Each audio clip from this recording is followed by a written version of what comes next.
சக்தி.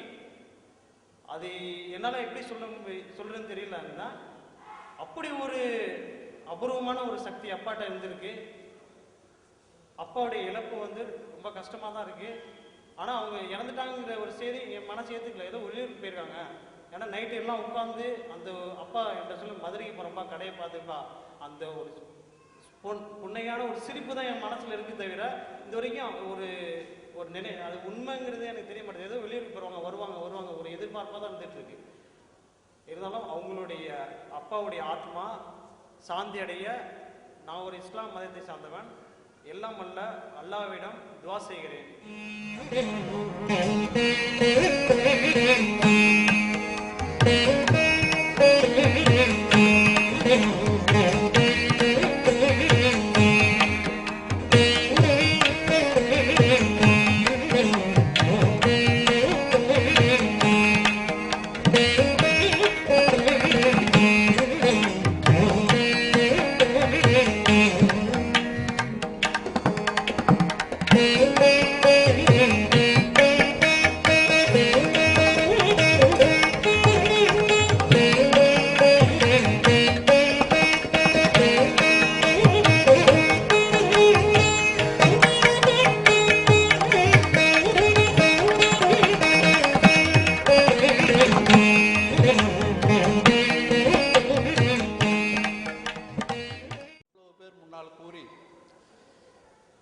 எங்கள் அழைப்பை ஏற்ற அந்த குடும்பத்தை சார்ந்து வந்திருக்கின்ற அத்தனை பேருக்கும் நன்றியையும் கூறி,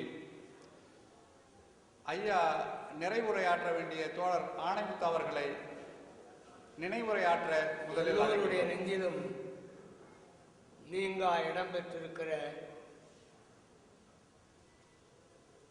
தோழர் திருநாவுக்கரசு என்கிற தேசியனவர்கள் மறைவை ஒட்டி நிற்கிற இந்த இரங்கல் நிகழ்ச்சிக்கு, நிறைவேந்தல் நிகழ்ச்சிக்கு தலைமையேற்றிருக்கிற உழவர்கரை நகரமன்ற தலைவர் தோழர் ஜெயபாலன் அவர்களே, மக்கள் முதல்வர் என்று போற்றப்படுகிற மரியாதைக்குரிய முன்னாள் முதல்வர் தோழர் நா. ரங்கசாமி அவர்களே, எனக்கு முன்னாலே இங்கே இரங்கல் உரை ஆற்றி சென்றிருக்கிற தாய்மார்களே, அறிஞர்களே, மறைந்த திருநாவுக்கரசு அவர்களை பற்றி இறப்பு, அதன் விளைவாக மக்கள் நினைக்கிற எண்ணங்கள், இவற்றை பற்றி சில செய்திகள் சொல்வதற்கு முன்னாலே அன்னாருடைய துணைவியார் அன்பு மகள் விஜயா, அவருடைய தம்பிமார்கள் மு. பாலு, மு. சாமிநாதன், அவருடைய சிற்றப்பா மகன்கள் ராமலிங்கம், சிவசங்கரன், நாகராசன், சண்முகசுந்தரம், அவருடைய அன்பு செல்வி எழிலரசி,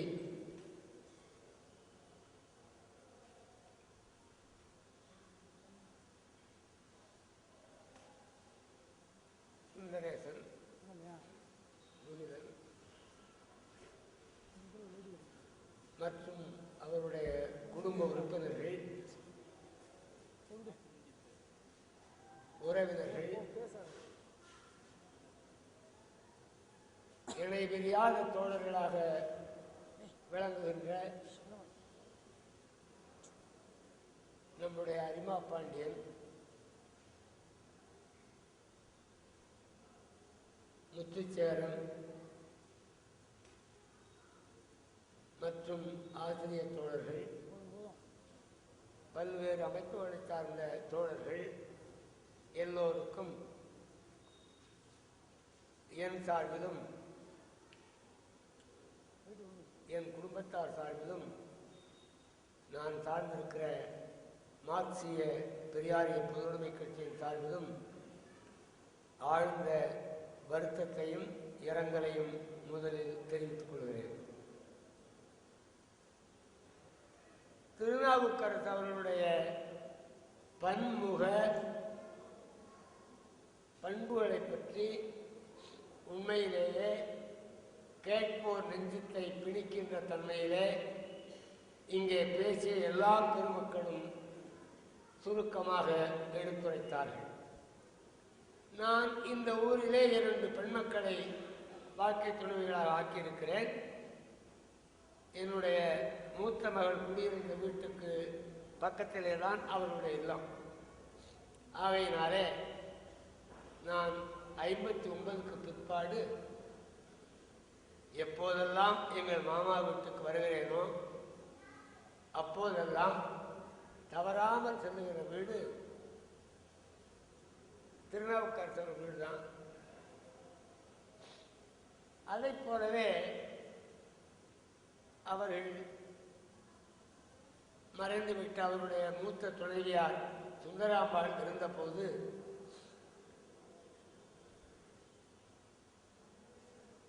அவருடைய தந்தையார், தாயார் சுந்தராம்பாள், சுந்தரேசன், எழிலரசி,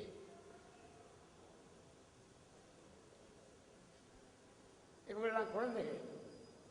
இவர்களை அழைத்து கொண்டு திருச்சியில் வந்து 2-3 நாட்கள் எங்கள் இல்லத்திலே தங்கியிருந்தார்கள். என் மக்கள் எல்லோருக்கும் அவர்களை தெரியும்.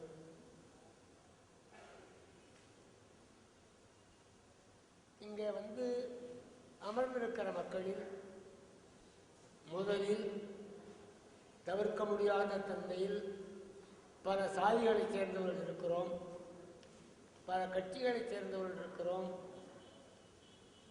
பல கொள்கை வேறுபாடு உள்ளவர்கள் இருக்கிறோம். இதையெல்லாம் மறைச்சு பயனில்லை. ஆனாலும் சாதிக்கு அப்பால், கொள்கைக்கு அப்பால்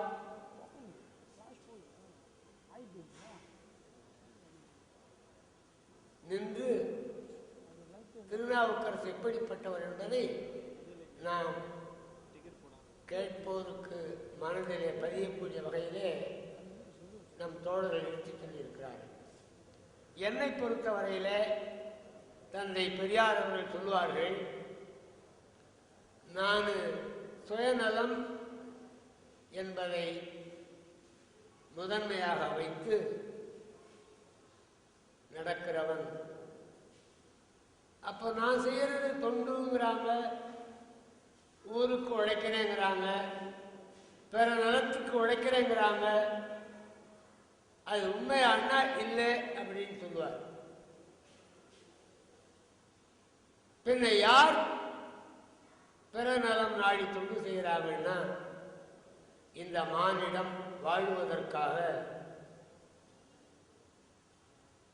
துய்ப்பதற்காக, அனுபவிப்பதற்காக யார் பொருள்களையெல்லாம் உருவாக்குகிறானோ, உற்பத்தி செய்கிறானோ, அவன்தான் ஊரார் வாழ உழைக்கிற தன்னலமற்றவன். நான் செய்கிற தொண்டுன்னா என்னை மக்கள் நினைப்பார்கள், வாழ்த்துவார்கள், புகழ்வார்கள். அந்த புகழ் எனக்கு மட்டுமே சொந்தமாக இருக்கும். நல்லா நீங்க புரிஞ்சுக்கணும். உலகத்தில் அழிக்க முடியாதது 2.